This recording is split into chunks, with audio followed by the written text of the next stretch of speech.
Motivo de alegria estar aqui com os irmãos nesta manhã. Agradeço o convite.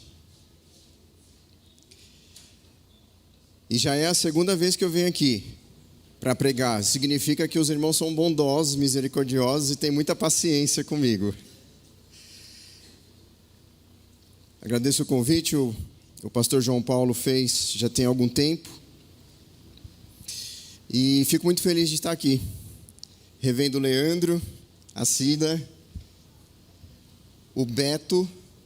Tinha mais uma pessoa que eu não estou vendo aqui, que estava lá no Conselho de Anciãos também, mas não estou vendo aqui. Mas que Deus seja com todos vocês. É uma alegria muito grande estar aqui com vocês essa manhã. Lá no livro de 2 Coríntios 13, 14, nós temos um texto que diz assim: que a graça de Jesus, o amor de Deus o Pai e a comunhão do Espírito esteja em vós. E eu saúdo a igreja esta manhã com essas palavras. Palavras tão poderosas, palavras tão belas.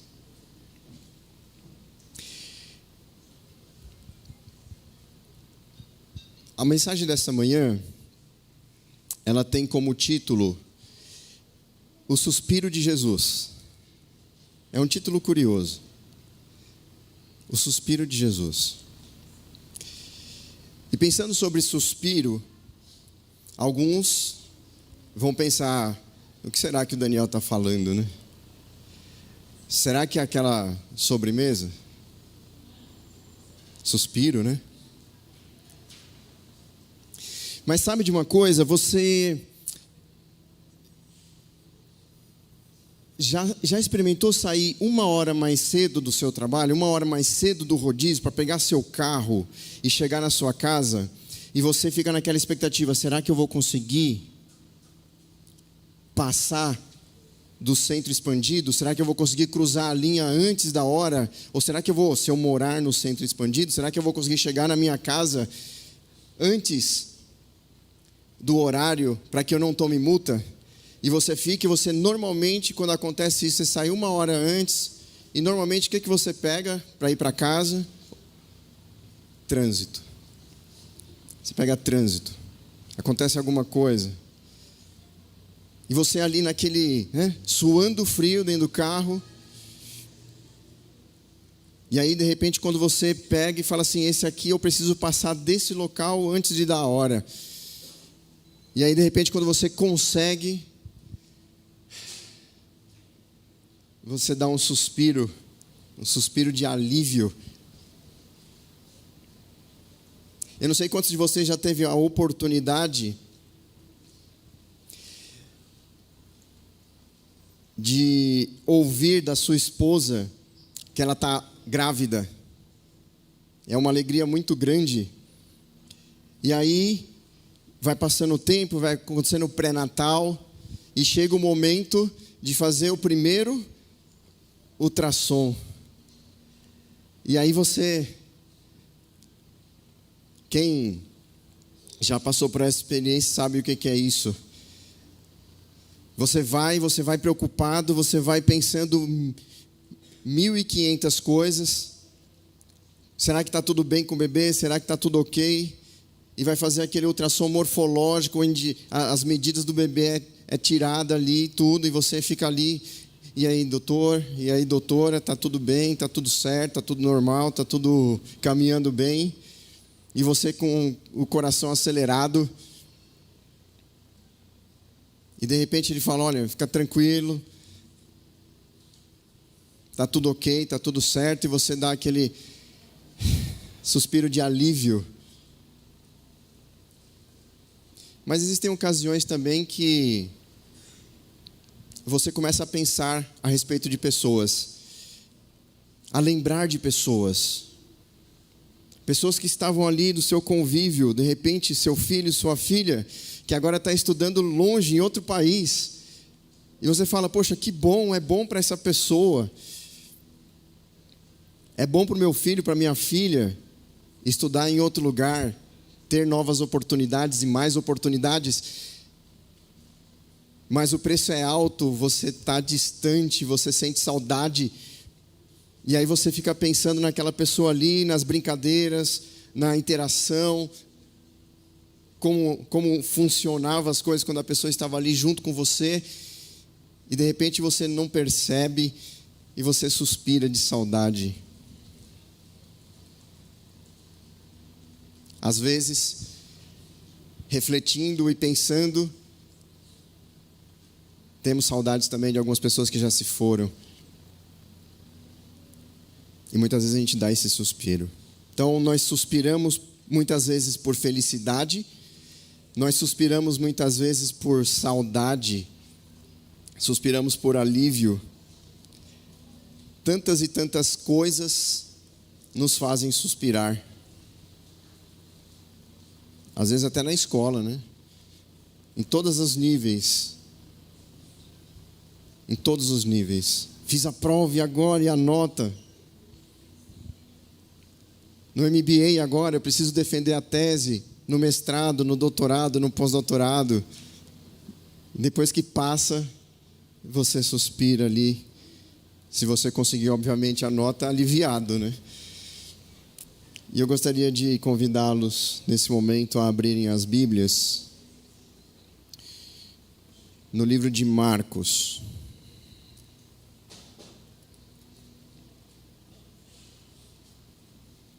No capítulo 7.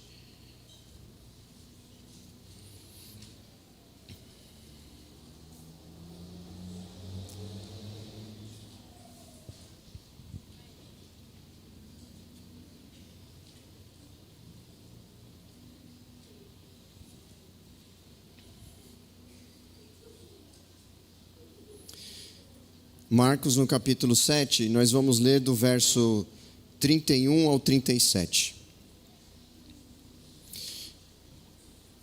Na minha Bíblia eu leio assim: De novo se retirou das terras de Tiro e foi por Sidom até ao mar da Galileia, através do território de Decápolis.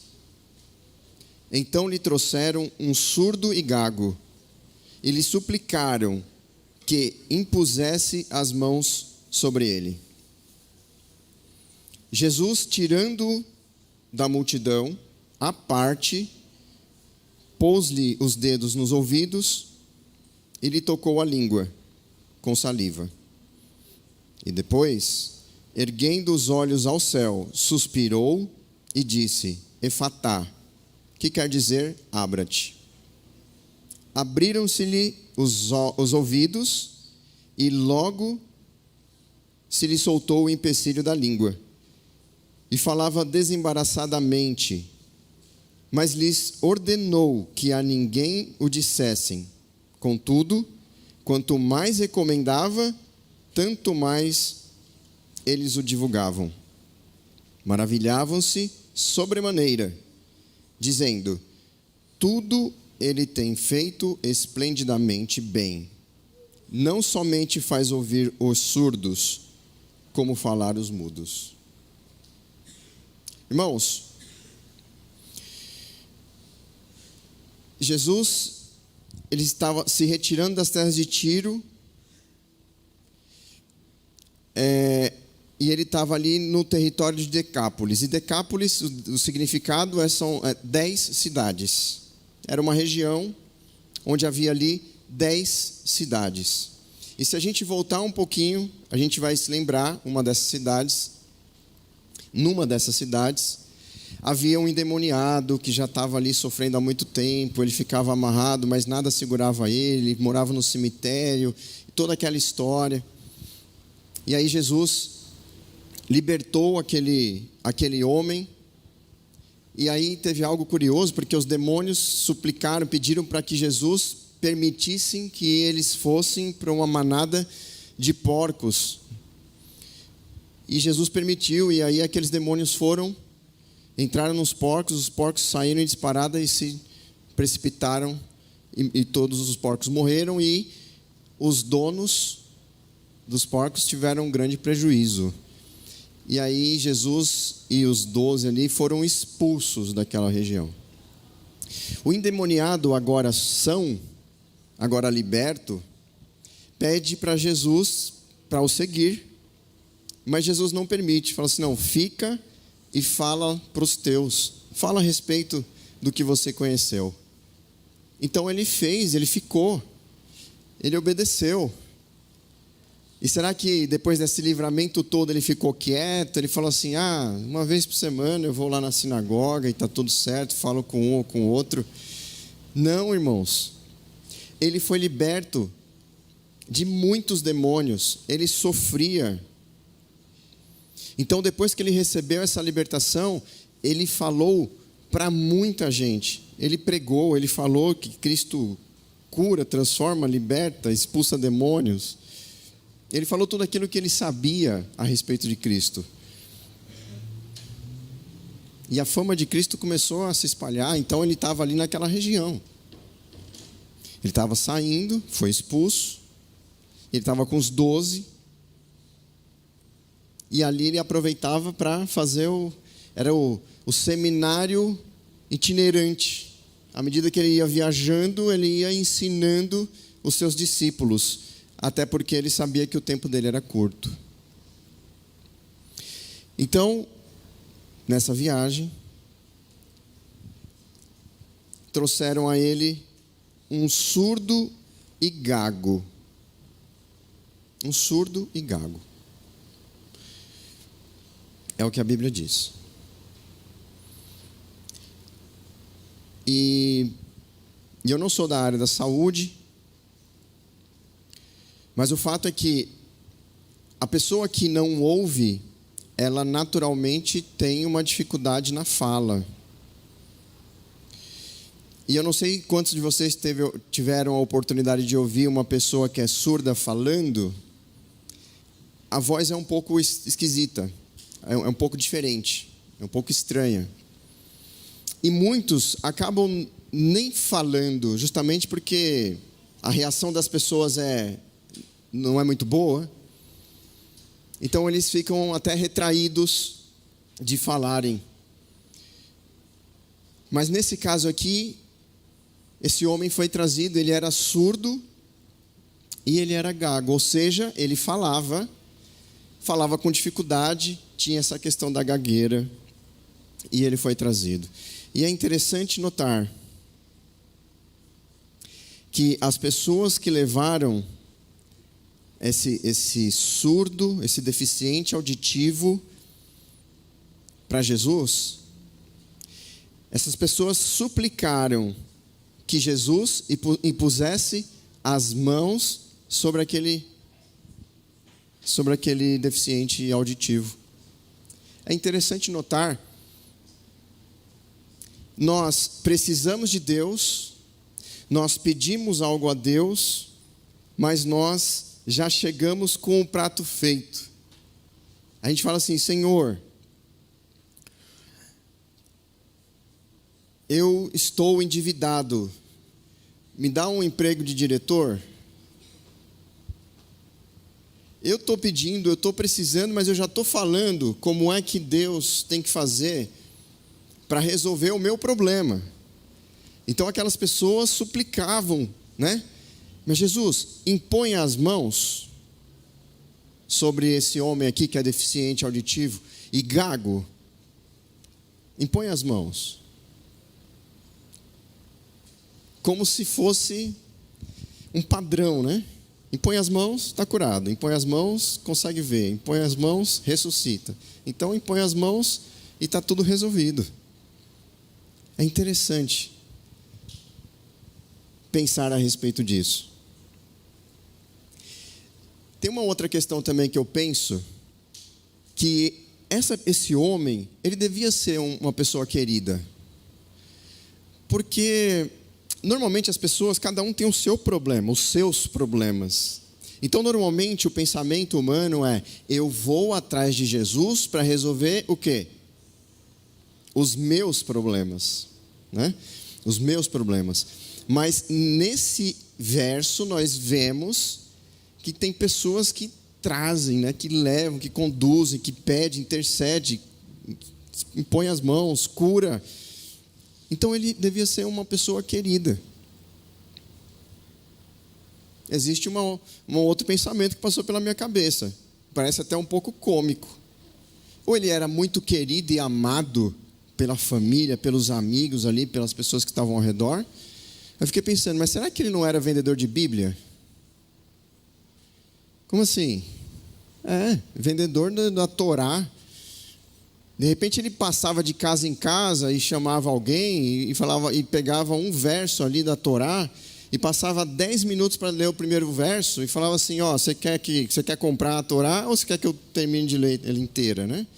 Talvez as pessoas, algo tinha de diferente nesse homem, né? Talvez ele era o campeão de vendas de tudo lá de livro, porque o pessoal já comprava logo, passa para a próxima porta, aqui você chega. Ele devia ser muito amado, muito querido, e as pessoas foram.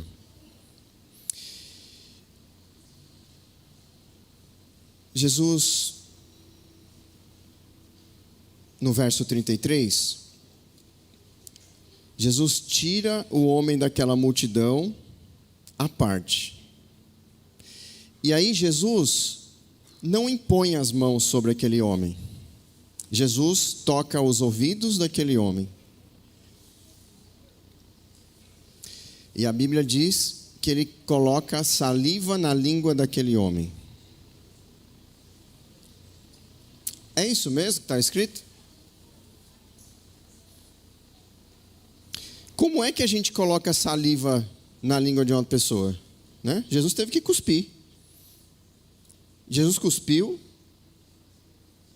e pegou um pouco da saliva dele e tocou na língua daquele homem.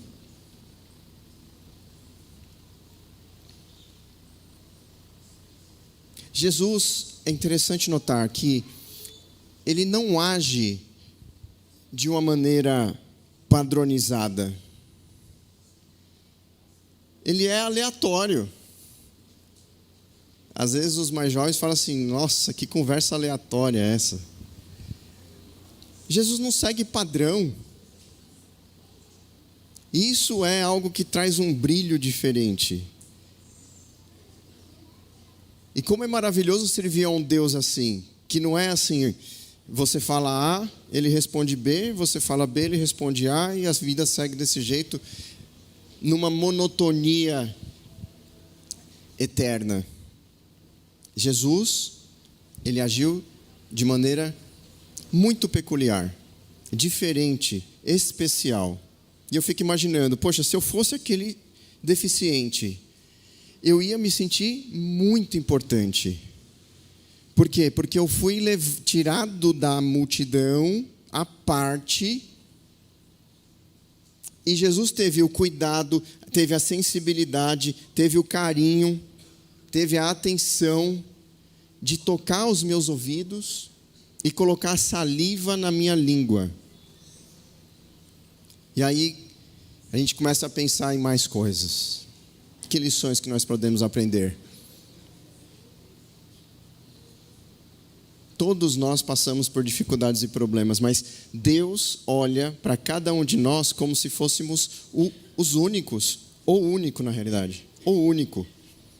Então Ele sabe aquilo que você precisa, Ele conhece os seus traumas, Ele sabe o que vai no seu coração. Eu fico imaginando alguém marginalizado da sociedade, porque se hoje nós, com toda a tecnologia, as leis, já é muito difícil a vida de um deficiente, seja ele qual for, mas do deficiente auditivo nesse caso em específico, se hoje, com todos esses recursos, a vida é muito difícil, eu fico imaginando naquela época.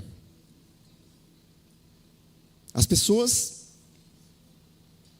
eu imagino, né? Não davam importância. De repente ele queria falar alguma coisa, era gago, as pessoas já colocavam ele ali meio de lado. Só quem efetivamente estava ali era a família e o círculo de amizade próximo.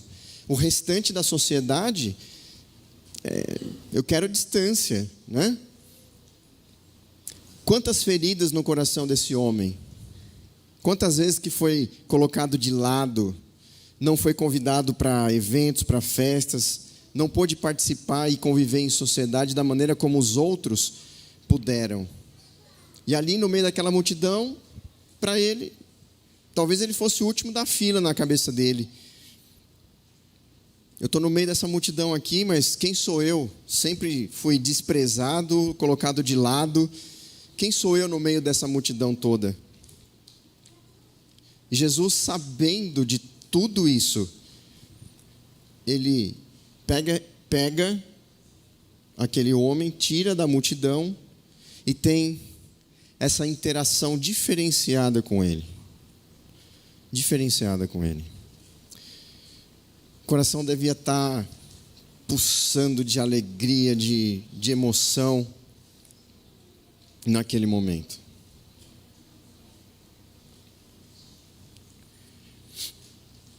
A minha área de atuação é logística.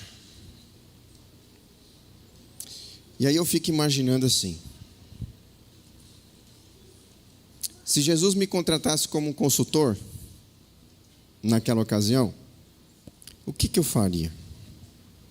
Talvez eu fizesse assim: multidão, quem veio aqui para aprender de Jesus, vem para cá, fica aqui. Fica debaixo dessa árvore aqui, vai para cá, ocupa aqui esse espaço todo. Quem veio para ser curado, está cego, fica aqui. Você que é deficiente auditivo, fica aqui. Você que é coxo, fica aqui. Ia separando ali por problemas. Pronto, separei tudo, cada um de acordo com aquilo que ele foi buscar. Falou assim: Jesus, eu fiz aqui um trajeto para você, um caminho. Aqui você vai falar para a multidão, para você ensinar. Todo mundo quer aprender as suas palavras. Essa aqui é a região dos coxos, as pessoas que não andam, que têm alguma deficiência física. Aqui são os deficientes auditivos, aqui são os deficientes visuais. E aí você vem aqui, aqui você fala, né? Aqui você prega, mas ali você impõe as mãos, cura todo mundo. No final do dia está todo mundo aqui resolvido. Mas será que era esse o propósito de Cristo? Será que era isso? A gente retoma esse raciocínio daqui a pouco. O próximo verso, que é o verso 34, ele traz algo que para mim é muito importante. Ele fala o seguinte, que Jesus ergueu os olhos ao céu e suspirou. E suspirou. Eu não achei nenhum outro momento na Bíblia em que Jesus suspirou. E aqui fala que ele levanta os olhos ao céu e suspirou. E por que ele suspirou? Por que será que Jesus suspirou? Ele olha para aquele homem e vê um homem dilacerado, o coração partido, moído por uma vida de segregação. Ele olha para aqueles ouvidos que ele criou para que funcionassem. E lá no Gênesis, no capítulo 1, nós vemos no verso 10, e viu Deus que isso era bom.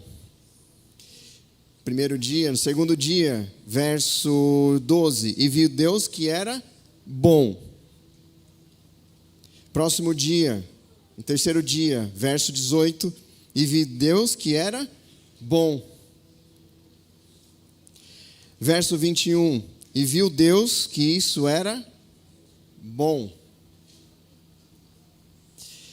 Quarto dia, quinto dia, verso 25, e viu Deus que isso era bom. Sexto dia, verso 31, viu Deus tudo quanto fizera, e eis que era muito bom. Deus fez todas as coisas e diz que era bom. Quando Deus fez ali os animais, fez o ser humano, ele olhou para tudo e falou: isso aqui é tudo muito bom. Ele fez os ouvidos para ouvir, os olhos para ver, a boca para falar. Ele fez perfeito, ele fez bom. E agora ele olha aquele homem sofredor, e olha para o céu e suspira, porque ele não fez aqueles ouvidos daquela forma. Ele viu o resultado do pecado, ele viu o resultado da rebelião, não o pecado dele especificamente, o pecado da raça humana, efeito do pecado no mundo. Ele suspira e ele fala o seguinte: efatá. Essa palavra está transliterada para o grego. Jesus falava o aramaico, e a Bíblia traz a tradução efatá, abre-te, não é isso que está escrito na Bíblia? Abre-te. Mas se a gente for pesquisar, o original é que se abra completamente. É diferente. É que se abra completamente. Deus não faz nada pela metade. Jesus não vai operar um milagre pela metade. Ele não faz nada, não deixa nada por fazer. Ele faz completamente e ele faz bem feito.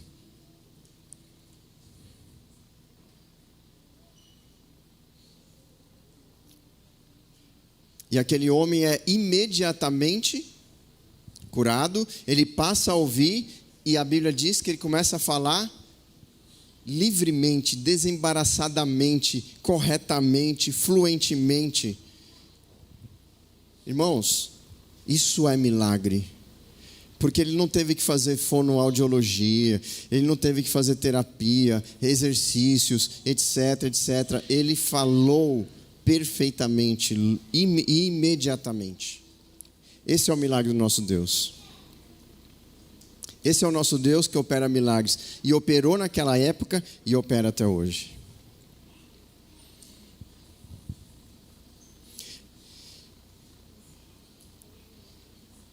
E aí eu fico refletindo também. E se eu fosse aquele homem? E se você fosse aquele homem? Porque o próximo verso, Jesus diz assim, é muito curioso isso, gente. Verso 36. Mas lhes ordenou que a ninguém o dissessem. Não é curioso? E se você recebesse esse direcionamento de Jesus? Ele acabou de curar você, você não falava, era gago, não conseguia ouvir, aí você foi curado, seu coração está exultando, você está feliz, você está quase explodindo de felicidade, e aí Jesus olha para você e fala assim, não fala nada para ninguém.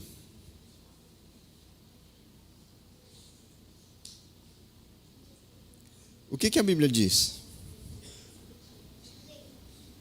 Quanto mais recomendava, tanto mais ele o divulgava. Não tinha como segurar. A emoção, a felicidade, a vontade de falar para todas as pessoas quem era Jesus e o que ele fez na minha vida, na vida dele. Não tinha como segurar. E eu fico pensando, por que será que Jesus falou assim, né? Não fala nada para ninguém. Por que será?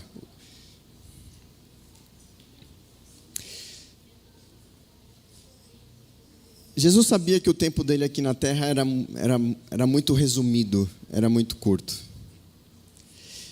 E não era propósito de Jesus ser conhecido como o curandeiro. Ah, você está doente? Vai buscar Jesus. Ele é curandeiro, ele opera milagres. Então ele vai lá, faz o milagre e você vai ficar bem. Jesus não queria isso. Jesus operava milagres, sim, mas esse não era o fundamento da missão de Cristo. Jesus queria ensinar as pessoas, queria levar a mensagem de salvação, queria falar que eu sou o Cristo, né? Ninguém vem ao Pai senão por mim, eu sou o caminho, a verdade e a vida. Ele estava se apresentando como o Salvador. Esse era o objetivo principal e primordial de Cristo, que as pessoas se convertessem, que as pessoas mudassem de vida. Que as pessoas conhecessem a Cristo, que era o Salvador e que é o Salvador. Esse era o objetivo de Cristo. E não que as pessoas fossem para Ele porque de alguma maneira elas seriam beneficiadas com algum milagre, com alguma coisa, porque significa então que se você tivesse uma boa vida, se você não tivesse nenhuma deficiência, se você aparentemente não tivesse um problema muito grave, você ia ficar distante de Cristo, porque você não precisa. Então, na cabeça das pessoas, não preciso, tenho uma boa vida, então deixa Cristo lá para quem precisa. Será que não é o pensamento de muitos hoje?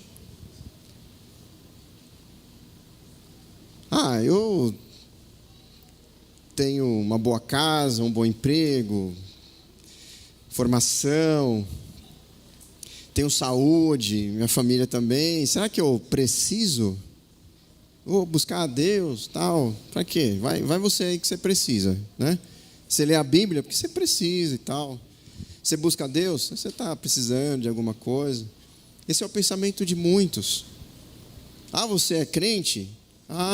Aí devolve dízimo, então você está sustentando pastor, tal. Então, as pessoas lá fora pensam muito nessa questão. Eu preciso, eu não preciso. Porque assim eles fazem na vida deles. Assiste o que eu quero, eu como o que eu quero, eu vou onde eu quero.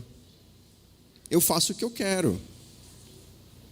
As pessoas vivem assim. Mas esse não era o propósito de Cristo.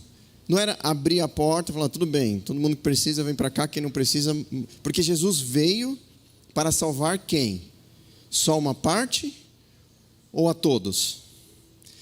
Deus não faz acepção de pessoas.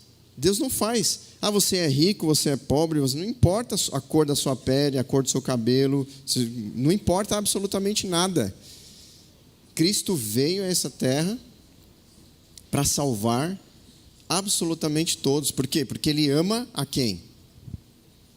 A todos. Ele entregou a sua vida para quem? Foi para todos ou só para nós aqui da igreja? Todos, para absolutamente todos. E a salvação está à disposição de todos. Você é rico, tem salvação para você. Você é pobre, tem salvação para você também. Você é forte, tem salvação para você. Você é fraco, tem salvação para você. Você vai para a academia, tem salvação para você. Você não vai? Hoje virou uma moda de falar, você é forte ou você é frango. Tem uma moda aí que diz isso. E eu tento ter tempo para ir para a academia, para tentar deixar de ser frango, mas está difícil. Mas eu entendo que Jesus me ama também, mesmo não indo para a academia. Assim como Jesus ama cada um de vocês, a cada um de nós. E aí entra uma questão.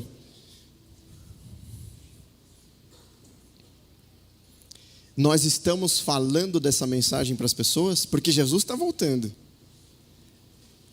Nós queremos que todos sejam salvos. Nós queremos que os nossos amigos sejam salvos, que a nossa família seja salva, que os nossos vizinhos sejam salvos, mas nós estamos levando a mensagem. Isso é um alerta. Nós precisamos, porque nós temos uma mensagem poderosa. Nós temos uma mensagem que precisa ser pregada a todo mundo, que precisa ser pregada aos nossos queridos. Por quê? Porque Jesus está voltando. Por fim, no verso 37, diz que maravilharam-se sobremaneira, dizendo, tudo o que ele tem feito é esplendidamente bem. Não somente faz ouvir surdos, como falar mudos. Esse é o nosso Deus. Deus faz tudo perfeito. Não tem nada que fuja do controle de Deus. Então, se nessa manhã você veio precisando de um milagre, saiba que Deus tem o melhor para nós. De repente não é fazendo imposição de mãos. De repente não é exatamente da maneira como nós gostaríamos. Mas é o melhor para nós. É o melhor para nós. De repente você está amargurado, pensando que Deus não sabe o que vai no seu coração. Ele sabe, Ele conhece.